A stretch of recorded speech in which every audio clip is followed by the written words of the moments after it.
Listen, all I know is I have like a Spotify like sex playlist. I'm putting that in about 20 minutes in. Yeah. Just because at that point there's there's no motivate going you. back. Like you're in the throes of passion. I hit it hard, man. Just to remind you. Yeah, to hit it hard, man. Yeah. Remember when we first met John McClane? Argyle picked him up from the plane and took him down the Nakatomi Tower at the Christmas party. And the terrorists were overzealous, but it was sweet when they killed Ellis. And with a little help from Alan, John McClane kicked ass. Welcome back to Shat The Movies, the podcast where we answer the question, were the movies we loved when we were growing up really that good? Have you ever caught yourself thinking, why don't they make movies like they used to? Can you still remember spending your Friday night searching for the perfect movie rental at Blockbuster Video? Do you know what Blockbuster Video is? If you answered yes, then this is the podcast for you. I am one of your hosts, Gene Lyons, and alongside me are my co-hosts, Ash Smoochy Smoo Kissy Wissy Schlafly. Hi, y'all. And Big D Dick Ebert. Good evening. Each week, we take a look back in time and decide if our favorite films still hold up. The movies we cover are chosen by you, the listeners, who generously commission the films you love. If you'd like to see all the movies we have covered, will cover, or want to choose one for yourself, please visit shatthemovies.com and have a look. At the end of each podcast, we provide you, the audience, with the number of wipes each movie would take to get off your respective butts. So thank you so much for listening. If you have not already, hit that subscribe button and share with a friend. That's how we help the podcast grow. Additionally, subscribe to our sister podcast, Shat on TV, where we review TV series such as Westworld, Taboo, Lovecraft Country, American Gods, Game of Thrones, True Detective, and Watchmen. Find all that information and past episodes at shatontv.com. Finally, if you'd like to hang out with us live all week long, follow and subscribe to our Twitch channel, shatthemovies.com/Twitch, where we play video games and host watch parties. All that being said, Big D, what movie are we reviewing today? Gene, I'm very happy this week. One of our largest benefactors, who's been very kind to the podcast for many years, has started into his new string of commissions, and this week is a great one. So one of our listeners, Steve W., went all the way back to 1996 to commission the sports comedy Happy Gilmore. One Steve wrote in and said, "Hey, Shat Crew. First off, wow.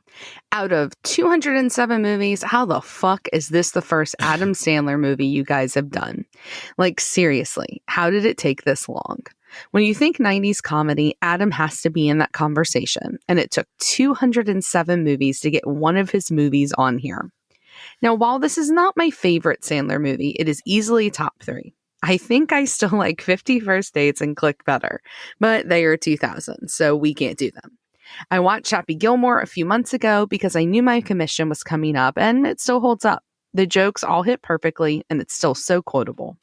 My other commission of Wayne's World was a near perfect Shat score, and I would still argue that it should be a 0 wipe, but 0.25 is close enough. I would give this movie a 0.5 wipes because of how much I still laughed and enjoyed it. Is it Dumb and Dumber or Wayne's World? No, but very close. On any given day, I can probably watch any of the 3 and laugh my ass off, even though I know all the jokes and have seen them all countless times.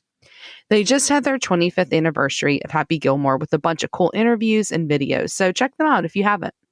Remember, the Shat on Wings Mostly Minnesota Spice Challenge is on Sunday, May 2nd at 3 Central. Be sure to watch a bunch of Shat listeners and Gene go through 13 hot sauces on Twitch. Can't wait to listen to the episode and friends listen to Endless Love in the Dark. Steve W. You know, Steve, I was going to thank you for commissioning this movie, but that's counterbalanced with the fact that you made me spend $160 on hot sauces. Like, sure, this challenge sounds great. I'll buy some hot sauces and eat some wings with you guys on Twitch. Guys, $160, because all of them are like independent hot sauce dealers. And I know that it's a scam. It's $6 for the hot sauce, $9 for shipping. Course. Yeah. But the packaging is quite nice. As for the best Adam Sandler movies, Steve, 50 First Dates and Click.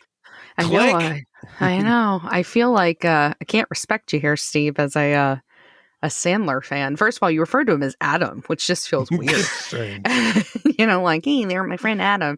But I have to say, Click, 50 First Dates, boo. Give me Billy fucking Madison and Wedding Singer and Waterboy any day. Well, Steve, thank you so much for your support over the years and just being a terrific, terrific friend of the pod.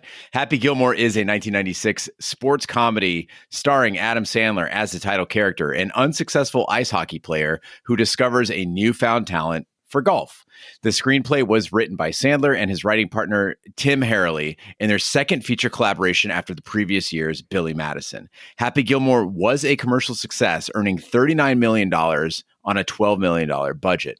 The film won an MTV Movie Award for Best Fight for Adam Sandler versus Bob Barker. Big D, Ash, we always ask what our memories are, and I think all of us have incredible memories of Happy Gilmore. We'll start with you, Big D. What are your memories of this movie? Well, I'm going to be honest. In 96, I was not that big of an Adam Sandler fan. I don't think I really had taken notice of any of his movies. It's before he hit his stride. This is when he started all the movies year after year that you had to see. I think The Waterboy in 98 was probably the first time I went to a theater to actually see a movie knowing it was coming out and it was Adam Sandler. Before that, I don't know where I saw this, but I saw this later on after I'd seen the others and I became a big fan. So I talked on the Dirty Work pod about how big of a Sandler fan I was beginning in like my early teens, really up through today. I absolutely loved him. And Billy Madison is one of my favorite comedies. I know that Steve talked about Wayne's World and Dumb and Dumber, and I'll give you Dumb and Dumber, but I think most Sandler films, Billy Madison being the biggest example of that, are funnier than Wayne's World is. And I just thought he was amazing and super hot and super funny. And so I was at the opening weekend to see Happy Gilmore. We went to the Palace Theater in New Orleans and went with all my friends from middle school. Our moms dropped us off because we couldn't drive yet. And we went and we saw this and it was fantastic. And I can't tell you how many times we watched this once it came out on video. And I wasn't nervous at all going into this recording as I am with some of my favorite films from my teens, because I figured Sandler would still be funny, and spoiler alert, he was, and I fucking love this movie. Yeah, Ash, the back-to-back releases of Billy Madison and Happy Gilmore, like within essentially a year of each other, I thought Billy Madison was the funniest thing I'd ever seen in my life. So when I found out Happy Gilmore was coming out, it was a no-brainer. I didn't even care what the movie was about. It was Adam Sandler in his prime doing his thing. And I was like, if it's anything like Billy Madison, I'm going to love it. So I was kind of surprised actually to find out that this movie only made $39 million in the box office, because among my friend group and my family, this was the biggest movie in the world. It's all anybody quoted for years. It's all anybody talked about. Everybody knew every scene. And I really thought that this was like the movie of the decade up until this very moment in doing the research on the pod. I was like, oh my God, only $39 million. Because we've done some movies that I've never fucking heard of that made like $112 million worldwide. I'm like, what the hell?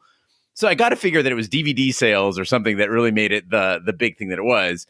We asked the audience during Shappy Hour why they thought maybe this movie wasn't that big in the theater. And Big D, a lot of people I think have the same story you do, where until The Waterboy or even The Wedding Singer, people didn't really get Adam Sandler. And then they went back and watched this and realized what a gem it was. Mm-hmm. Makes sense. Agreed. All right, well, let's get to the trailer. For 400 years, golf has been a gentleman's game. A game of tradition, etiquette, and above all, sportsmanship. Until now. Y'all ready for this? Meet Happy Gilmore. He was a hockey player. That's my puck, baby! Don't you ever touch my puck! Who was skating on thin ice.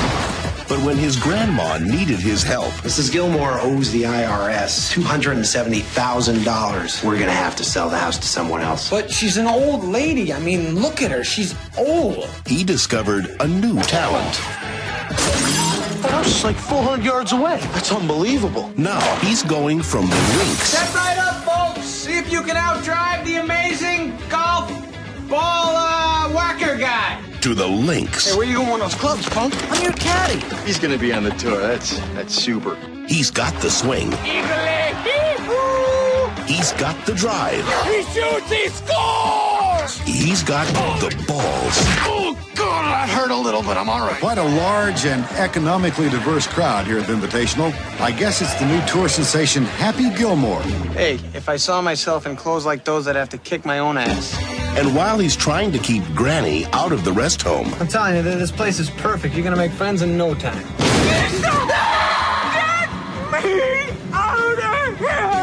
He's driving the game of golf. Why didn't you just go home?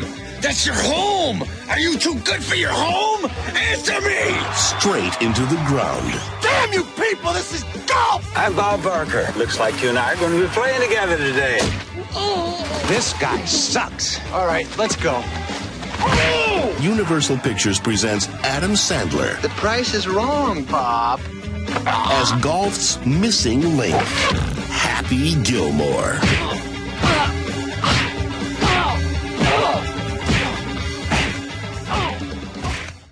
Happy Gilmore is an unsuccessful ice hockey player who learns that his grandmother has 90 days to pay off the past due balance on her mortgage, or her house will be auctioned off. Two movers challenge Happy to a long drive contest using his grandfather's old clubs. With an unorthodox slap shot style swing, Happy hits a ball some 400 yards, winning $40 from the movers, and starts hustling golfers at the driving range. There, he meets Chubbs Peterson, a former tour star who lost a hand in an alligator attack. Desperate to get back his grandmother's house, Happy joins a local golf tournament. Okay, so the movie opens up and we get the Tuesday's Gone, the background montage that tells you all about Happy's past. And I'm already smiling. And I know people are going to call me a hypocrite. They're going to say, well, you said that Farley does this. It sucks. All the things that I hate about Chris Farley, the repetitive jokes, the one-liners, everything in the beginning of this movie, I should hate it, but I don't. Happy's using everything to pretend like he's humping people with a cone, the nightstick he's putting in the dude's mouth. He's humping things. He's punching everybody. And I'm absolutely loving it. When he learns he has a superpower, the first time he takes out the club, he shoots it to the end of the street and he hits the house, breaks the window. You know where the joke's going. Neighbor comes out yelling, next ball hits him. Third ball hits the daughter in the window who falls out. All of these things, there's no logical reason I should be loving this already, but I am. Can we take a moment and appreciate the musical education that Adam Sandler has given us, though? Think of us in the 90s as teenagers, or in your case, Big D as a 30-year-old man with a job. And I think about how many of these songs, like Tuesday's Gone, or We've Only Just Begun, or Kiss You All Over, Rock and Roll Part 2 by Gary Glitter, like all of these songs we didn't know about. I mean, I was listening to bullshit at the time. I mean, yeah, I was listening to Nine Inch Nails and cool stuff, but I didn't know about these gems from the past. And I think it's just one of those things that we don't even talk about with Adam Sandler, is how he exposed us to all this stuff. And you can see with The Wedding Singer how he took that to the extreme. But God, so many good songs in these soundtracks that just take you back. Mm-hmm.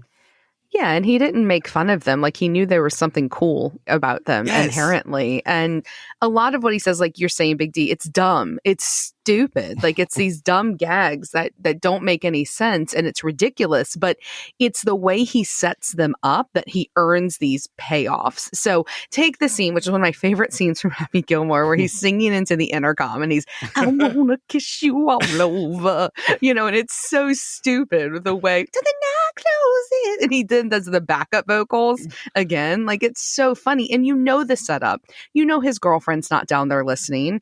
You know that he's going to be making people uncomfortable, but then it stacks. And so now the lady's at his door. And that alone is funny. But then the next morning, the huge payoff is when she comes out in his hockey jersey with her hair all down. Is like, you'll know my breakfast? And it's so hilarious. And I laughed out loud in that scene as loudly watching this week as I did when I was 13. He earns these things and he's so fucking funny. And as a bonus in Happy Gilmore, he doesn't hurt anybody with the jokes. Like, the Asian lady is a minority in 3 different ways, but that's not the joke. Right? When Happy is explaining why they can't take away grandma's stuff, he's like, you just can't take her stuff. She's too old. Like, he's not making fun of old people. It's just the truth we all know. You don't take shit from old people, right? But it's still a joke that hurts nobody. And I think my favorite is like when Chubbs is behind him showing him how to use the golf club and he's just grinding up on him. He says, I'm just easing the tension. And Happy's like, well, ease it on someone else. Like, it isn't homophobic because he's laughing too. He's like, okay, like, we're just playing some golf here. 2 guys grinding on each other, but okay, you can stop now. Like, it's all right. Yeah, there's a good nature to Happy.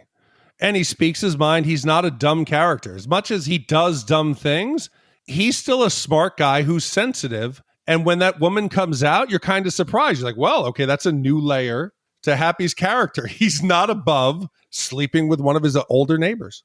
So part of this setup, though, is we're supposed to understand that he's a loser, right? So his girlfriend leaves him. He's gonna just screw the first lady that walks in the door. He's got a beat up car.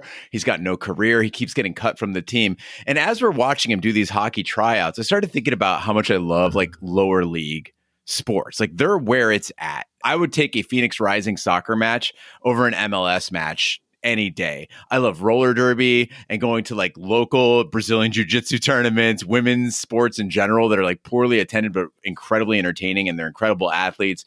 Beer league hockey, I think they're every bit as entertaining as the NFL or the NBA or Major League Baseball. I've never really been impressed by the big clubs or sports. I mean, yes, I'm a massive Arsenal fan, but Phoenix Rising, is my heart.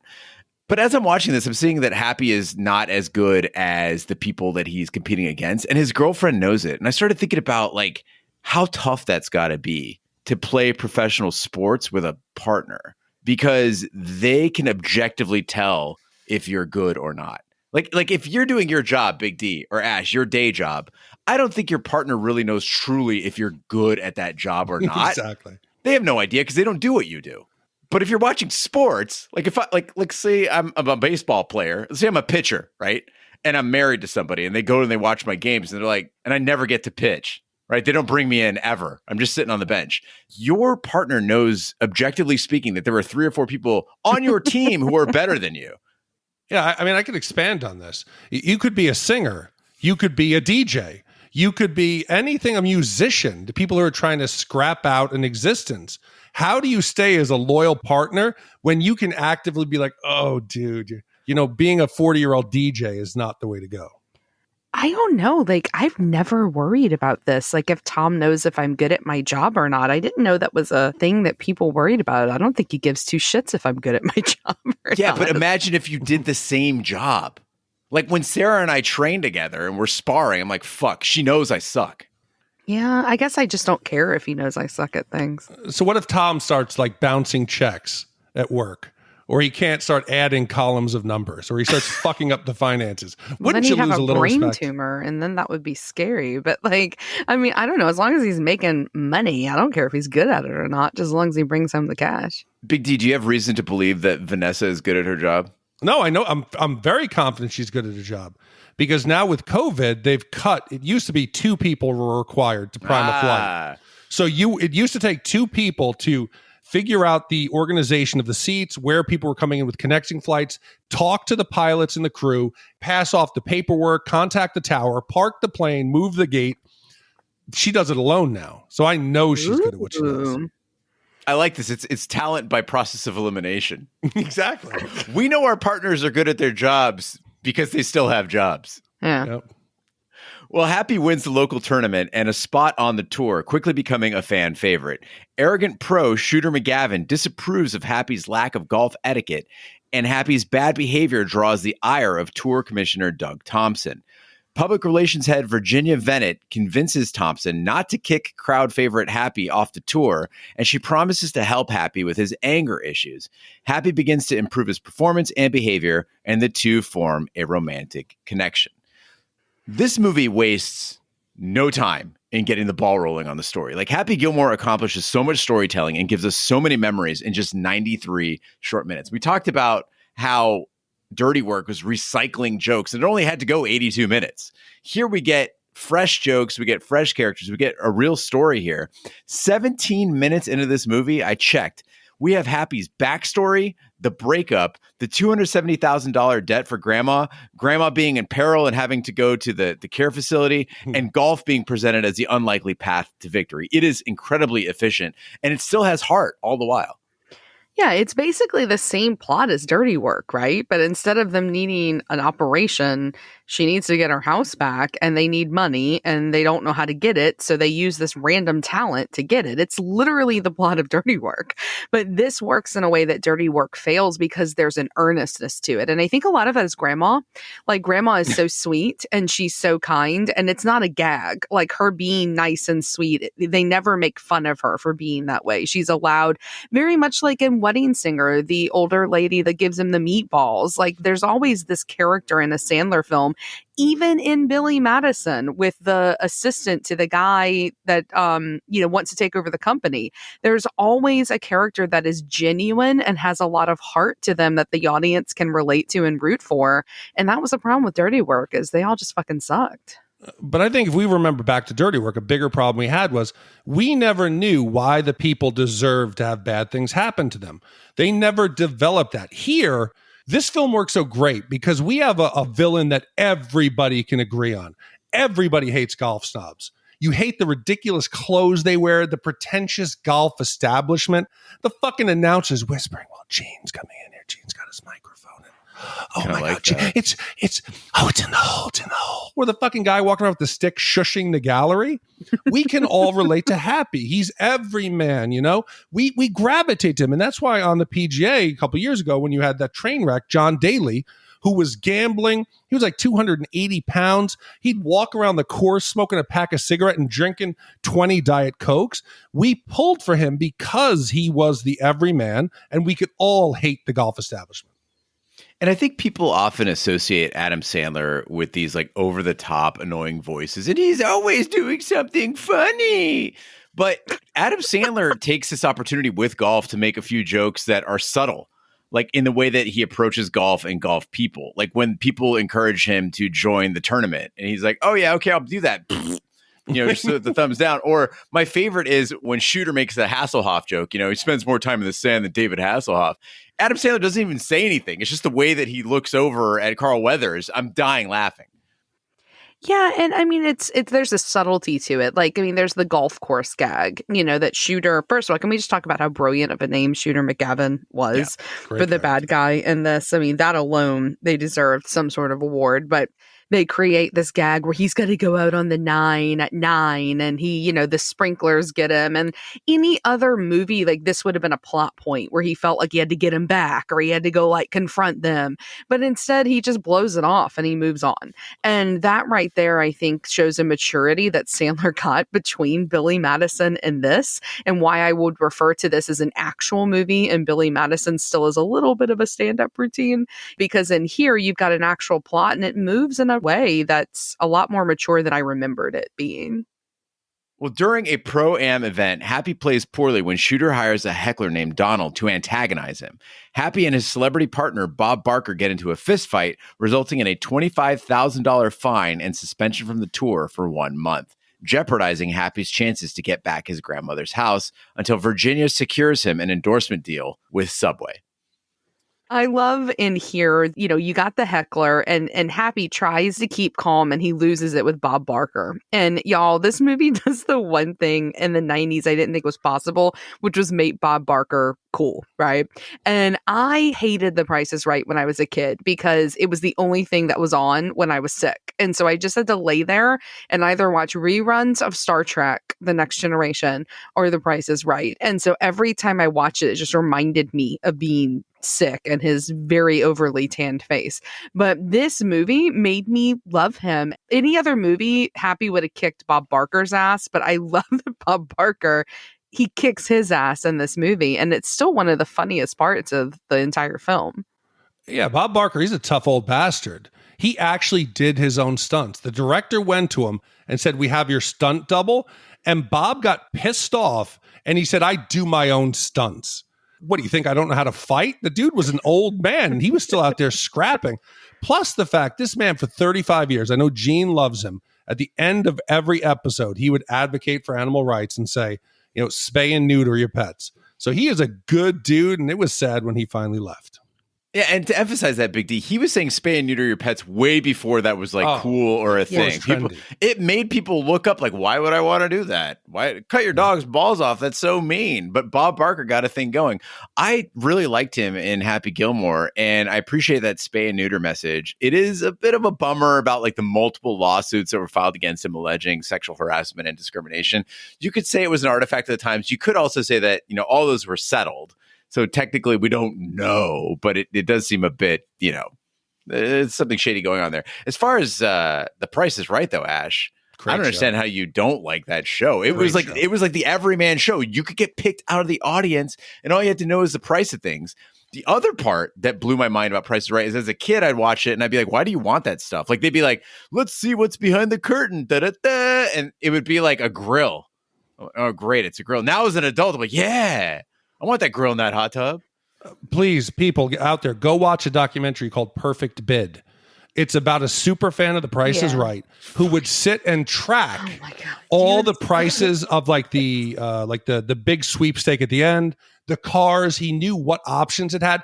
The guy got so good, he would go in the audience and the contestants would turn around for his help, and the show accused him of cheating. That's how good he was. So Big D, with Shappy Hour ending and us moving on to like special episodes on Twitch, just doing special live streams, I was thinking about like different segments we could have. And one of the things the King B wants to do 1 minute movies with King B, where he just takes 1 minute to talk about a movie, give you the review of it. And he's seen pretty much everything. So you could just shout out a movie and he'll just give you a 1 minute review of it. I think we should do Big D's documentary hour, where you just talk about your favorite documentaries. How many do you watch in like a week? Oh, I don't know. I just, for some reason, Ashley likes those, unsolved mysteries. There's something about the true story and trying to find out what happened behind something that's you might not know about, or something that you were taught, but maybe didn't happen the way you thought it did. I like serial killers and hauntings as documentaries. Everything else I don't really watch. But my cousin won The Price is Right. Moon Yeen Tucker, my cousin. She won the Showcase Showdown. What did she get? Did she get a car? She got a trip around the world. Ooh. And a minivan and like a stove or something like that. Something random. This man gave your cousin a trip around the world and a minivan, and you still don't like him, huh? Well, she died of ovarian cancer a year later. And you blame Bob Barker for that? You tie it to the show? No, I'm saying I didn't really know her. This was when I was like very little. So did she use the trip? Did she at least? They did. They used the trip. That's a fucking good way to go out, though. I guess. Yeah, she supposedly was very nice. But Bob Barker, big cornerstone of the 80s and 90s. The other thing here is we get your classic 90s working woman in Julie Bowen's character. And Julie Bowen, I think all of us now either know from that show Ed or from Modern Family. But there was something that happened to her, I feel like, between this and Ed and Modern Family, because she's so pretty. Like, she's such a beautiful woman, but she looks older in this movie than she does on Modern Family. And I don't know if it's her haircut. I don't know if it's those weird corporate clothes that they have her in, but I wasn't feeling her.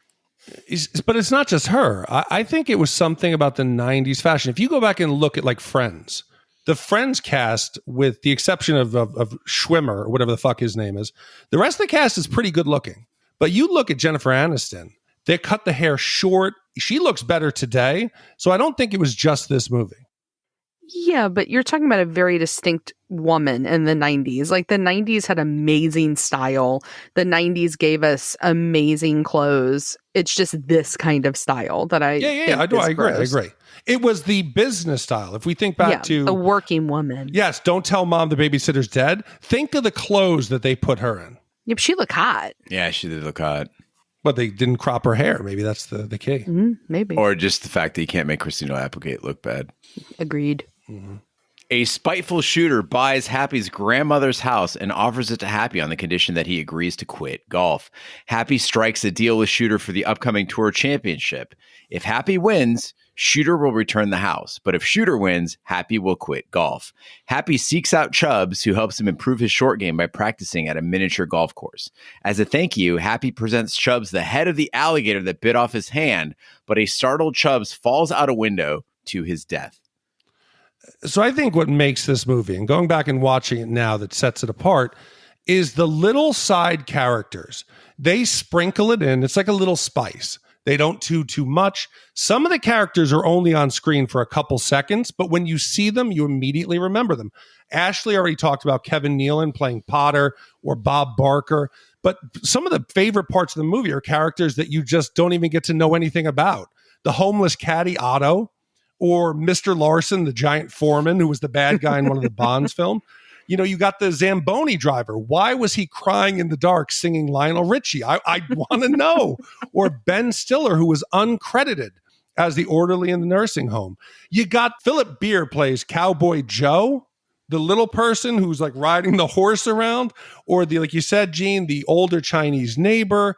They're all so good, and they were only on screen for a couple seconds, and I think the movie is better for it.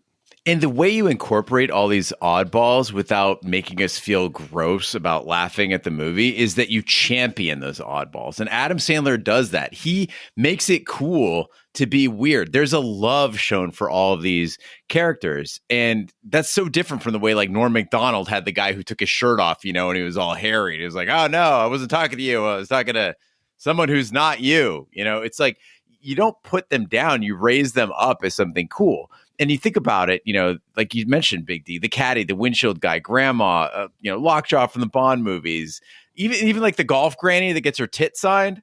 Like, it's so inclusive. He accepts everyone. Like, Happy's just a good dude. Yeah, he's not grossed out by her at all. Like, he just goes straight to her and signs them. Like, it's nice. Yeah, everybody deserves to get a titty signed. Mm-hmm. And all these side characters allow Happy Gilmore to keep like throwing surprises at us. And that's another tool in Adam Sandler's toolbox, right? Is the way he reacts to surprises that you don't see coming in the movie. Sometimes it's telegraphed, sometimes it's not. And when it's not, that's when it gets the biggest laughs out of me. Like when he's at the care facility and that woman just jumps on the hood of the car and she's, screaming to be rescued. What does he do? He dumps a bag of food out of the sunroof and he panics and he says, just eat that. Leave me alone. It makes no sense, but it's so good. Or as Big D, as you mentioned, that Zamboni driver, singing. It's a surprise. Bob Barker getting in a fight with him. It's a surprise. Chubb's dying even. You don't see it coming. He's like, there's the alligator head. And then what happens? The dumbest thing possible. He steps 3 steps backwards, falls outside of a window. And you got Lee Trevino down there. Like, you did this. Well, and I think that's what's so great is like Carl Weathers in this. I'll be very honest. I really only know him from this and Arrested Development where he plays himself. But I think that he's actually a really funny supporting comedian. And what I love about what Sandler does with his character is I talked about how there's always a character that has like some sort of heart to them. Well, he starts to kind of build that here. And you've got this really charming character in Chubbs. Like you see that this is going to be like a father figure for him. You think that the movie's going to go this sentimental route. And Sandler doesn't want that. So what's he do? He kills him off with an alligator head. And it's so ridiculous. It's absolutely perfect. You would think like the movie couldn't do anything but that. Comedian? You only know him as a comedian? Yeah, I mean, I know he was in Predator and all this stuff, but I've never been a fan of Predator. Like, this is what I know him from this and where he plays that really hilarious version of himself in Arrested Development where he's constantly doing the spots for Burger King that are so funny. This makes me wish. I think he had the potential of Arnold. You think of how funny Arnold was. This is the fact that you turn this big muscle-bound specimen, Apollo Creed, into a golfer who loses his hand to an alligator is so preposterous. And they make it even better with the prosthetic. They don't even try to hide it. His arm is like an extra foot long, so you could picture Carl Weathers' hand in like a tube with the little wood hand at the end. They didn't even try to make it work. And each time they would have that repetitive joke again, Gene, like breaking the hand. This is the same thing that in Kingpin I knocked, that they kept going back to Roy Munson's rubber hand. And I said it was so tired. Here it works. And even to add another layer to it, Gene, that arm that gets cut off, it's an homage. It's an in-movie joke in reference to Predator. When Dylan, or whatever his name is, gets his arm blown off and it's on the ground still shooting. So Carl Weathers, to do this role, to be able to laugh at yourself, maybe he is a supporting comedian, but I want to see more of him. Yeah, I mean, his mom wouldn't sign the permission slip. Well, Happy plays well and seems unstoppable until Donald hits Happy with a car on Shooter's orders. Shooter takes the lead, but Happy rallies after a surprise visit from his grandmother. On the 18th hole, a TV tower blocks the green, but Happy sinks a miraculous putt to win. Shooter tries to steal the winner's gold jacket, but is beaten up by a mob of fans. Happy buys back his grandmother's house and sees a vision of a two-handed Chubbs with Abraham Lincoln and the alligator. He celebrates with his grandmother, Virginia, and his caddy. So again, what a brilliant thing that in a movie called Happy Gilmore, that it hinges on the success of a happy place and him successfully being able to get there. I mean, that alone I think is hilarious and absolutely brilliant. But I love this scene where Chubbs is on the ivories and he's playing with both hands and you got the little person on the unicycle. It's so specific. It's so weird, but I think it's really good. And it made me think, like, out of curiosity, you're on the golf course, you're trying to sink this last shot. What does your happy place look like? So, Ash, I actually got emotional with Chubbs playing the piano. I was shocked by the movie. I was like, oh, what am I feeling here? Like, I'm so happy for him. What the hell is going on? This is a 90-minute Adam Sandler comedy. For me, I think my happy place is like, okay, here, let me set the scene here. We're in Jackson Square. The weather's perfect. There's just food vendors all along the square with like jambalaya and kebabs. Maybe the middle around the statue, there's like a beer garden. And then if you go over to Muriel's, it's just filled with bourbon barrels that are free. You can just have as much bourbon as you want. And that weird seance room upstairs, they've turned it into a goth club. And Sarah's there and she's got incredibly short shorts. And then Jarvis Cocker is like leading a second line that's coming through. There's happy dogs running around everywhere. All my moped gang friends are there. My dad and my brother are alive. That's my happy place. I'm going to go there anytime we record. And that makes me so emotional because I feel like our happy places exist very synonymously, like next to one another, Gene, because and you're invited to mine, of course, because mine is absolutely in New Orleans on a March day, because New Orleans in March is perfect. Down at the Fly, surrounded by my family, my kids, my friends. There's an epic wiffle ball game that's going on. And the only sounds you can hear are like the boats on the Mississippi and a crawfish boil roaring. And like you smell like some debris from a Parkway roast beef po' boy. And I got a good Abita Amber that's ice cold and like these sounds of a jazz piano. And we watch the sunset and I fucking miss home, but like that's my happy place. I feel like I'd sink the shot for sure. Jesus. I feel like it's a illusion. Mine's a quiet place. Mine is a small island with a hammock, like a little tent for the beach, and Emma and Vanessa, and we're out there just chilling. No. You guys have this whole fucking setup. I don't have any fucking dogs. I don't have any moped gang. It's a New Orleans thing, man. Like everything in our happy places are... Mine's a quiet place, a happy, quiet place. Big D, have you ever been down? Have you been to Cancun before? I have, yes, in college. So I got my passport right here, and I'm going to Cancun for the first time ever. Well, I mean, I shouldn't say I'm going. I plan to go to Cancun for the first time ever this October. I'm very, very excited about it. But everything they're describing about Cancun sounds like that's where you need to go. You get your little Bali bed on the beach. Somebody brings you a drink occasionally, and people just shut the fuck up. The only time I've been to Cancun was like clubbing and like lots of foam parties. I've never been to like a chill Cancun. That's my Nogales. Yeah. Where I literally was fed a mouthful of foam and there was a pill inside it. And I thought, nice. Seems like a good idea. Yeah. It sounds like these people really Everything like worked me. out. It was okay. Well, from the happy place to a not so happy place, when Shooter invades Happy's happy place, it's one of my favorite parts of the movie. Now, Shooter deserves his own bucket in this review of the movie because he is a terrific comedic villain throughout the movie. And Big D, as you said, he represents everything we hate about golf.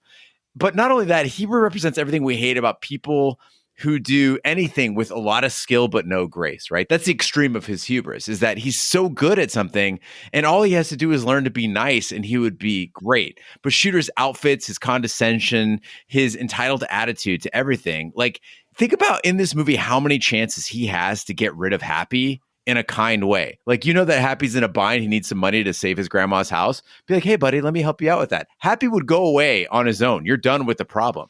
Or team up with him, right? Be like, hey, let's be great golfers together. But that's not Shooter's way. And Christopher McDonald is just so good at getting progressively awful as a character. Like, he doesn't start off that bad. You don't see all the layers there. At first, he's just some asshole who wants you to bring him a Diet Pepsi, but it gets worse and worse and worse. And then it finally culminates in him invading Happy's happy place. He's got like that black grease lightning outfit. And he's making out with everyone. He's like got his grandma and she's dressed up like Gene Simmons. I was dead. The movie doesn't work without him. No. He is nearly perfect. And the casting, he turned it down for like over a year. They went to Kevin Costner. There was a couple other actors they went for, but you couldn't make this movie without him. There's a chemistry. And in the letter, Steve mentioned that it's the 25th anniversary back in, I think, February. Adam Sandler posted a video, I think on Instagram, where he said, I haven't tried this in a while. Let's see how it goes. This is for you, shooter. And he steps back to the tee and walks into, and I mean, he annihilates a drive. And he said, I'm not even lying to you guys. He said, I smashed it. So he released that. Then Christopher McDonald comes back and does a video like, hey, Happy, I saw your drive. And he's like, guess what? Drive for show, putt for dough. Let's see what you got. And he's in his house and he putts into a glass and he comes back with the 6 shooters. So for 25 years later, these two characters, they're so perfectly matched. And the movie doesn't work without either one of them. And don't get me wrong, like Travis Cole in Dirty Work, I think Christopher McDonald was a good villain there too, but nowhere on the level of Shooter McGavin, who I think, again, goes down as, I would say, in the top 3 comedic villains of all time. So he's hilarious. So I mean, he's at a Dr. Evil level.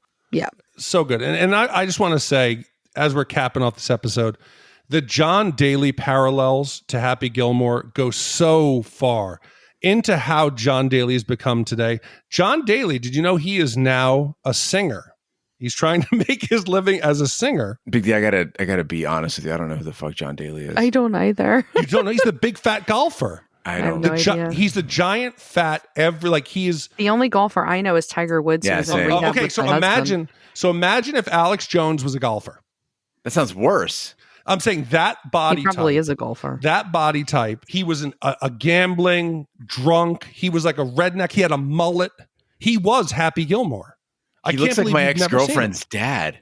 He also sounds a lot worse than Happy Gilmore because Happy Gilmore's not an asshole. He's just but he wasn't necessarily. I'm saying Alex Jones is an asshole, but he wasn't necessarily an asshole. But the golf establishment hated him because he had the crowd showing up, who was the happy crowd, the tailgating, the drinking beer, the loud talking while guys were hitting the ball. So people hated him. So everything that Happy does is kind of based on him. But he became a singer in order to try to subsidize his golfing. And this was the song that I found that I kind of wished I could have weaved into this movie. It's called Hit It Hard. And I'm just going to give you 30 seconds of John Daly singing.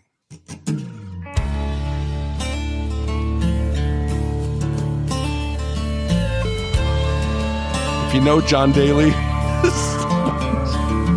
Well, I've won and lost against the best.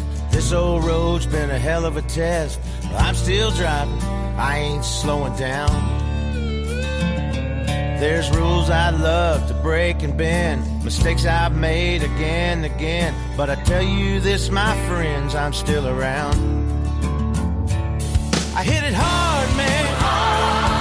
So far, man. So far, man. No laying up, no holding back. Ain't afraid of nothing, it's a natural fact. I hit it long, man. Till it's gone, man. Keep taking chances, living large. I hit it hard. Sounds like it's a parody song, but it's not. Listen, all I know is I have like a Spotify like sex playlist. I'm putting that in about 20 minutes in.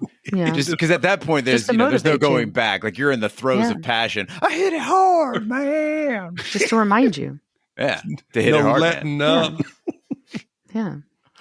All right. Well, there's nothing more to say, Steve. We're going to get to the wipe scores. Zero Wipes is a perfect movie. It is a flawless 400-yard Happy Gilmore drive right off the tee, straight into the hole.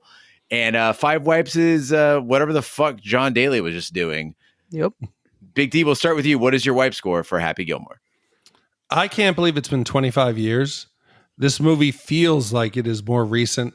I think it is so easy to watch. It's an underdog sports story where you can relate to the characters. We have a foe that we just cannot stand, and it doesn't waste time. Gene, you mentioned this. The movie gets to the main plot, and it doesn't stop moving.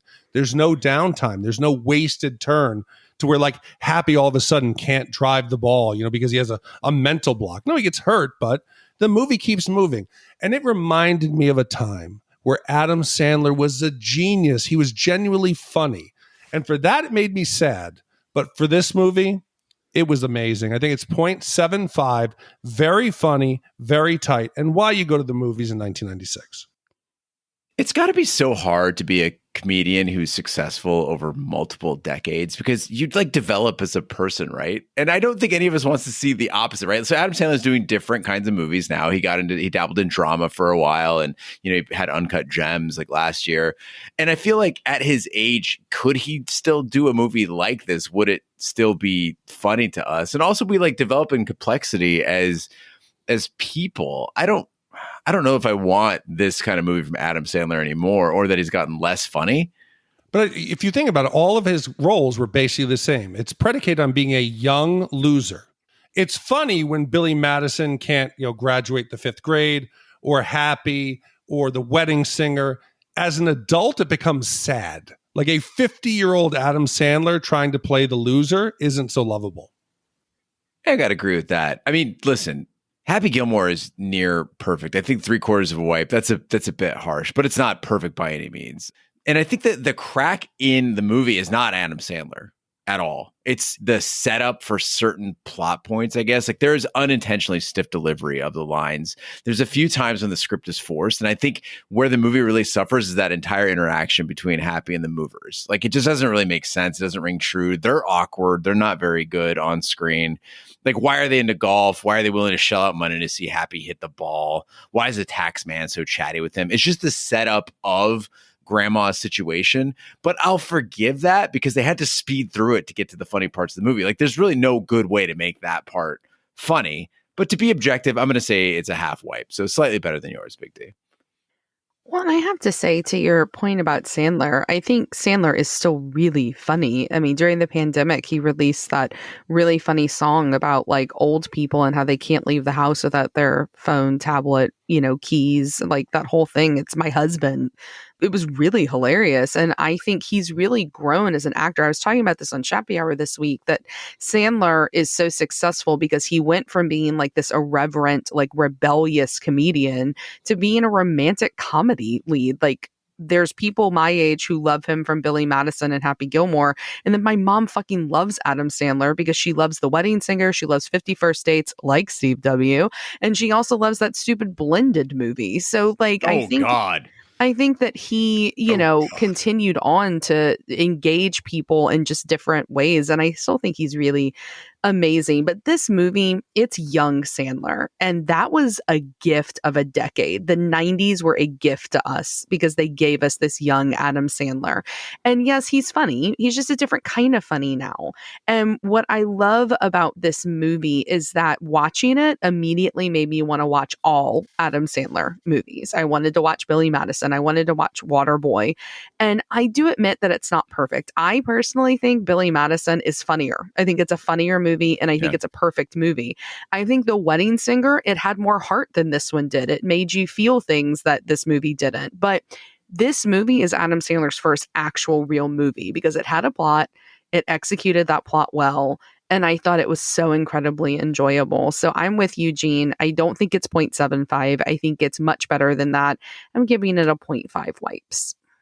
All right, so that's half a wipe from Ash, half a wipe from me, 3/4 of a wipe from Big D, which gives us an average wipe score of 0.583 repeating wipes for Happy Gilmore. So Gene with a 0.58 wipe score. It's done very well for itself. This is now tied in the 21 spot with Boogie Nights. Now, ironically, in Boogie Nights, the scores were identical. Half a wipe for you two, 0.75 for me. But this is in a great spot. It is slightly better than Die Hard and Groundhog's Day, and slightly worse than, Forrest Gump and The Shining. So The Shining's amazing. Yeah, I mean, it's up there. People are going to say, why is this that high? But I think it's much like Dumb and Dumber. It is, if you sit down and watch it, is it Boogie Nights? Is it a 2-hour, in-depth breakdown of the porn industry? No, but it's a different movie, but I think it's just as good. I feel like it's like a delicious Subway sandwich. You might think you don't want it, but if it's right in front of you, you're going to eat it and you're going to enjoy the shit out of it. Yup. It's going to drive away hunger. Boop. All right, Big D, do we have any shout outs or voicemails this week? Yes, Gene, we have a voicemail coming in, and this one comes from Chris C. Dear Ashley, Gene, Big D, Roger, and all of the wonderful additional guest presenters on a very wonderful podcast. I first found you via your Terminator 2 episode in early 2017, and I've been hooked since. You've actually been the voice of a massive period of transition in my life. In 2016, I met the woman who is now my wife and began a long-distance relationship with her between London and Los Angeles. During all of those transatlantic flights, jet-lagged sleepless nights, as well as many lonely nights apart, you guys have been there with me. There's been many times along the way that I may have disagreed with you, many times where I feel you've just maybe missed the point of something, but I've always enjoyed being there with you during the reviews. I got to know you all a lot more during my first job in Los Angeles. I had plenty of time while I was working to listen to a large amount of the Shat on TV episodes as well. I particularly enjoyed those older episodes where some of you maybe had a few drinks, and also the other times where you seemed to forget each other's names. I'm looking at you, Roger, and you, Kid Gene. I was quite amazed also to hear that one of you had briefly lived on the Edgware Road in London, only a couple of miles south of where I hail from originally. Maybe we brushed shoulders a few years back. When things go back to normal again, and the purse strings are a little less tight, I will very much look forward to commissioning an episode from you. Keep up the great work. You really bring a lot of enjoyment to my life. And if you ever need a limey guest presenter, I'm ready. Very best wishes to you all, and thank you so much. Chris Granger. Aww. I want Chris to write all of my birthday cards from now on. I think he does a really good job. But yeah, Chris, if you ever hung out near Marble Arch Apartments, yeah, we might have run into each other. That's crazy to think about. Summer of '99, I hugged a lot of dudes that summer. One might have been you. I feel like Chris might have written the beginning of Happy Gilmore. He just laid out within 30 seconds this beautiful picture of the last 4 years of his life. I'm engaged. I'm ready to sit down. I want to know how the story ends. It just blows my mind, you guys. The fact that somebody spends, and it doesn't, because that used to be me. I mean, I found you guys in 2017, and I can't tell you how many hours I spent listening, and it just blows my mind to be on the other side of it and to think that people spend all of this time listening to us. And don't worry, Chris, a lot of the time you just can't tell. We're all very, very drunk when recording. So that hasn't stopped. We've just gotten better at hiding it, maybe. Yeah, but it's amazing, and to think that people incorporate us into their lives. Yeah, there's nothing more flattering than that, and it makes the long hours worth it. And we got a letter in recently where someone had actually written and concerned about Vanessa's family in Brazil with the way that COVID was going. I showed it to her, and Vanessa got emotional. So the connections go both ways. We appreciate it, and once everything opens up and goes back to normal. I know there's a bunch of pints waiting for us on the other side of the pond, and I will do everything I can to get there and actually go out and meet some people because you've all become friends. ShatCon London. I like it. ShatCon New Orleans. I like it even better. Well, thank you, Steve, for this commission and the many commissions that you sent in the past year and more commissions to come. Big D, what do we have coming up next? Whew, Gene. So next week, I'm going to say, and when I give you this brief description of the movie, 2 actors who I would have never thought I would say their name on this podcast. So here we go. Next week, we are reviewing a movie that tells the story of a former Beach Boy, Frankie Avalon, and his wife, Annette Funicello. They go to California to become part of the new beach scene. It was commissioned by John N., released in '87, and holy shit. Just by the poster alone, I think we are in for just something either spectacular, a disaster. But normally these types of movies turn out to be some of the best reviews. Ash, I was getting ready to do a photo shoot for Testosterone using my Miata and some very tiny shorts and a hose. I think I'm going to just double it up as an ad for Shat covering this movie, and also Testosterone. Testosterone. Make sure you have a lot of it. Yeah, and I'm down for that. I think that'd be great. We get to do a calendar. It's going to alternate between Big D's favorite documentaries and me in beach shorts. It's going to be great. And Ash's favorite books. Oh. I'm so pigeonholed and stereotyped on this podcast. women. Am I right? That concludes this week's episode of Shat the Movies. It could just be very expensive artifacts around your home. Yeah, just me like pointing to them and looking off in the distance in a disaffected way. That's good. You scolding the cleaner. Hurry, hurry, Maria. I need my golden hour. Why she got to be Maria? Polish my trophies, Sophia. Or just me in my super shower, like clothed. Like that sounds dirtier than I intended it to. I'm missing my pants again. Not missing them. That concludes this week's episode of Shat the Movies. Be sure to follow us on social media and share with a friend. We're on Facebook, Snapchat, and Instagram at Shat the Movies. You can email us, host@shatthemovies.com, or call in a voicemail like Chris did at 914-719-SHAT. You can support the podcast by shopping our Amazon affiliate link, completing a free anonymous survey to help attract advertisers other than Steve, buying our merch, or by commissioning your own movie. Find all that information by visiting our website, shatthemovies.com. Also, check out our sister podcast, Shat on TV, where we review TV series such as Lovecraft Country, Westworld, True Detective, Taboo, American Gods, Game of Thrones, and Watchmen. Find all that information on our website, shatontv.com, wherever fine podcasts can be found, including iTunes, Google Play, Stitcher, and YouTube. Be sure to subscribe. And if you stop by iTunes, please leave a 5-star review. That helps the podcast grow. On behalf of my co-hosts, Big D, Dick Ebert, and Ash Lafley, I'm Gene Lyons. Be sure to join us next week for the following movie. Okay, gang! Head for the car!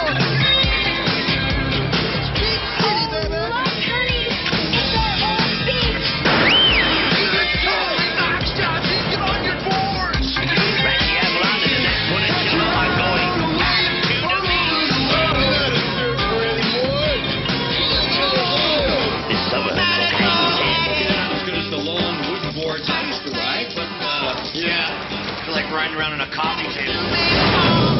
Right now! Mystic by So what do you say we do some damage to my dad's American Express card? Go wild! Bird! Word of a bird! Word of a word of a bird! I can't talk now, man. I gotta surf. Sorry, man. I'm bird of a word. Bird! Don't you know about the bird? Well, everybody knows that the bird is the bird. I'm all a bird. I know women. Really know how to talk to a girl. Oh!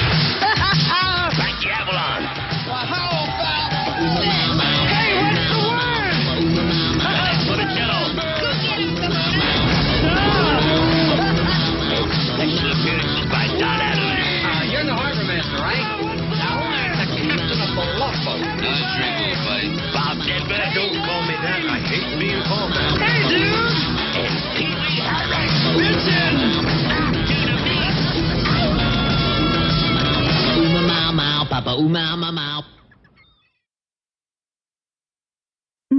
No, I'm just saying when Big D was like, well, we don't have to record. I'm like, dude, I have the flu. Like, I literally had coronavirus a year ago and I recorded. Like, we can record. We just care about you. I took a bunch of meds just now and I'm high as fuck on Theraflu. I've got like an hour and a half before I crash. Let's do it. We are recording.